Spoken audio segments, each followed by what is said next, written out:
Hello everyone, we'll be back to the next step of our machine learning progress. So today I'm here to share with you the models that I trained. Yes, let me change to presenter view, to slideshow.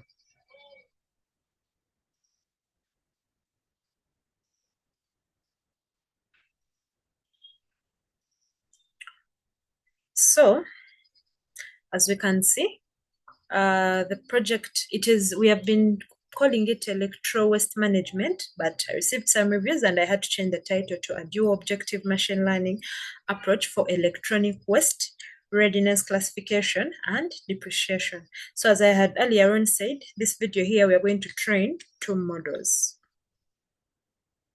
This one. So the contents of this presentation, we have the introduction, then the models that I trained are KNN, that is the key nearest neighbors, and the naive Bayes, as we shall be seeing about them in details as we proceed.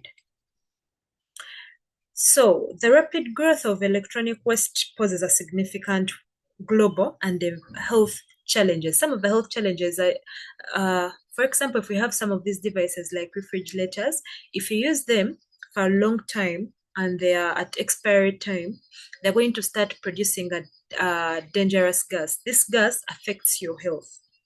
So in order to manage this, I deployed two models as of now, and I used the KNN and the naive Bayes. That is, I used the Gaussian naive Bayes.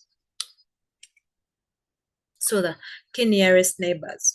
So this algorithm, it classifies the new instances with the regards to the nearest elements. So it chooses, if for example we have triangles and rectangles, and then we have a new point and we need to know, is it a triangle, is it a rectangle? This bases on what are the nearest neighbors towards it, and then the majority vote. So when we get maybe 5 near neighbors and 3 are triangles and 1 is a rectangle, so we shall have that new point becoming a triangle. Yes, so we get these close points by using the Euclidean distance. Euclidean distance is the straight line distance between 2 points. So when we get that distance, it's the one that we use to select the nearest point. So we calculate that distance between each point and the point that we're trying to classify. Its architecture. So the first part, now this architecture, I'm going to look at it with respect to my model. I'm not going to give you the general architecture. I'll give it to you with respect to my project. So the data set, it has 10 features. As we can see, we have the product type, brand, build quality. So we have some numerical features and some that are categorical. So each of these 10 features, they form a dimensional vector, which is x1, 10 dimensions. So since there are 10 features. Then we go to the encoding layer. So KNN deals with numerical values only. But remember, if you're to look at some of our features, we have those that are categorical in nature. So we have to encode them into numerical representations such that we can be able to work with our model. Then we go to the next layer, is the feature scaling layer. So I normalized using the standard scaler. It's because why I normalize using that, because KNN it relies on distance calculations. It selects the nearest neighbors based on the distance calculations. And scaling ensures that all features have equal effect on distance calculations. So then the distance calculation layer here, when we reach at this point, we calculate the distance of each point from the point that we're trying to classify. So it uses Euclidean distance, as I had said earlier on, and the Euclidean distance is the straight line distance between 2 points. So the formula is a squared is equal to b squared plus square, that is Pythagoras theorem. Then we have the neighbor selection layer. So after calculating the distance, we need now to get the nearest neighbors. But when we're selecting these neighbors, we select a value k. This value it represents the number of neighbors that we have considered. Now, there is no there is no method to selecting K. No, you just keep on trying until when you get the perfect K. Yes, so the neighbors selected are those with a short distance, and the ones with a shorter distance basing on the K, of course. So if your K is equal to 5, so we select 5 members. Then we had the voting layer. So after selecting the neighbors, what comes next? So at this point, it was a majority vote, and with this project we have device ready for disposal and device not ready for disposal. A device ready for disposal, it is a 1, and a device not ready for disposal is a 0. So if the device that we're checking for and then the majority vote we have 1, which means the device is ready for disposal, that's what we shall get on the output layer. It will display what it has found out after the majority vote.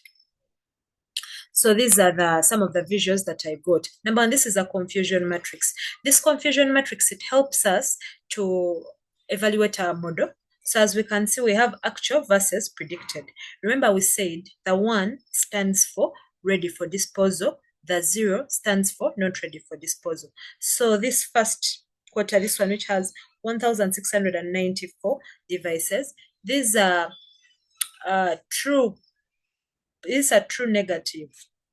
The one that this one, it's a true negative because we are having it's coinciding, like on this side, the actual side, it's actually showing that these devices are not ready for disposal, and as well as on the predicted side.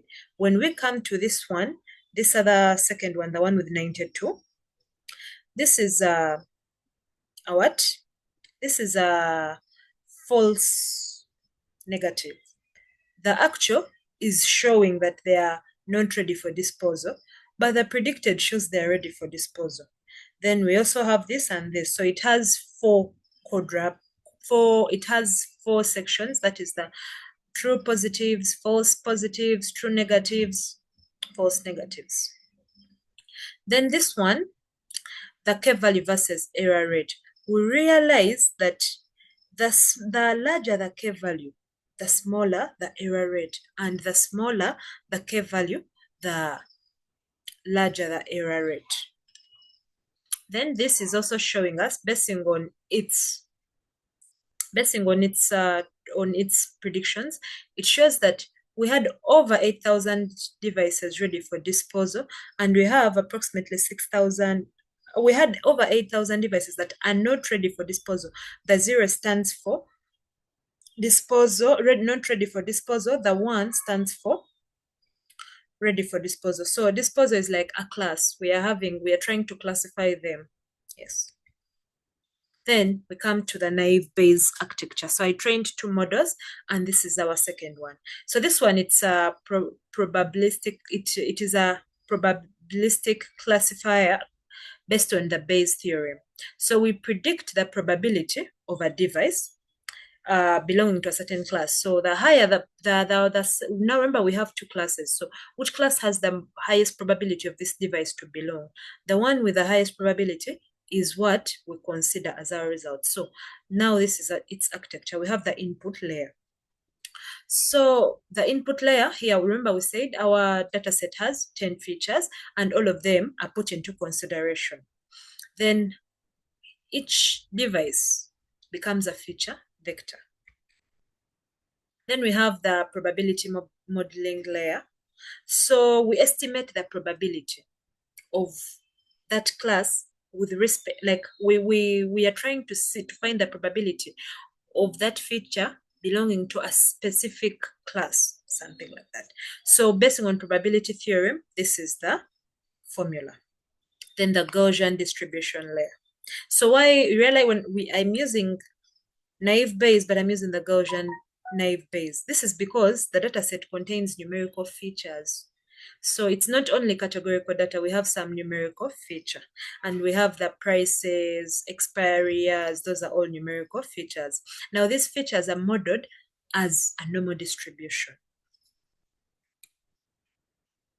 Then we have the independence assumption layer. Naive Bayes assumes that all features are independent. It assumes that they're independent, they're not dependent on each other. And this simplifies our computation significantly. Then the posterior probability calculation. Here the model, it calculates the probability of the device belonging in a specific class. So it calculates what is the probability of this device being ready for disposal and what is the probability of this device being